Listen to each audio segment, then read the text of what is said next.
Yang Berhormat Tuan Ketua Dewan Negara, Yang Berhormat dan para hadirin sekalian, Majlis mengangkat sumpah pada hari ini adalah selaras dengan peruntukan Perkara 591 Perlembagaan Persekutuan, Peraturan Mesyuarat 41, Peraturan Majlis Mesyuarat Dewan Negara serta mengikut jadual ke-6 Perlembagaan Persekutuan.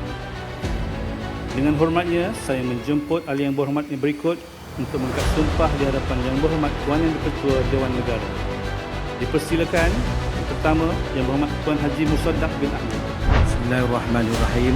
Saya Musaddiq bin Haji Ahmad setelah dipilih sebagai ahli Dewan Negara dengan sesungguhnya bersumpah bahawa saya akan dengan jujur menunaikan kewajipan-kewajipan jawatan itu dengan segala daya upaya saya. Bahawa saya akan menumpahkan taat setia yang sebenar kepada Malaysia dan akan memelihara, melindungi dan mempertahankan perlembagaannya. Dan dipersilakan Yang Berhormat Datuk Nur Jazlan bin Tan Sri Muhammad. Saya, Nur Jazlan bin Muhammad, setelah dilantik sebagai seorang ahli Dewan Negara, dengan sesungguhnya bersumpah bahawa saya akan dengan jujur menunaikan kewajipan-kewajipan jawatan itu dengan segala daya upaya saya. Bahawa saya akan menumpahkan taat setia yang sebenar kepada Malaysia dan akan memelihara, melindungi dan mempertahankan perlembagaan.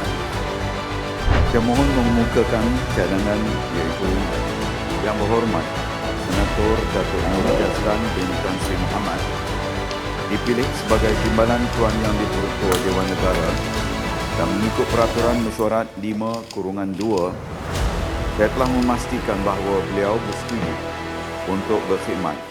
Saya, Nur Jazlan bin Muhammad, setelah dipilih memegang jawatan timbalan Yang di-Pertua Dewan Negara dengan sesungguhnya bersumpah bahawa saya akan jujur dengan menunaikan kewajipan-kewajipan jawatan itu dengan segala daya upaya saya, bahawa saya akan menumpahkan taat setia yang sebenar kepada Malaysia dan akan memelihara, melindungi dan mempertahankan perlembagaannya.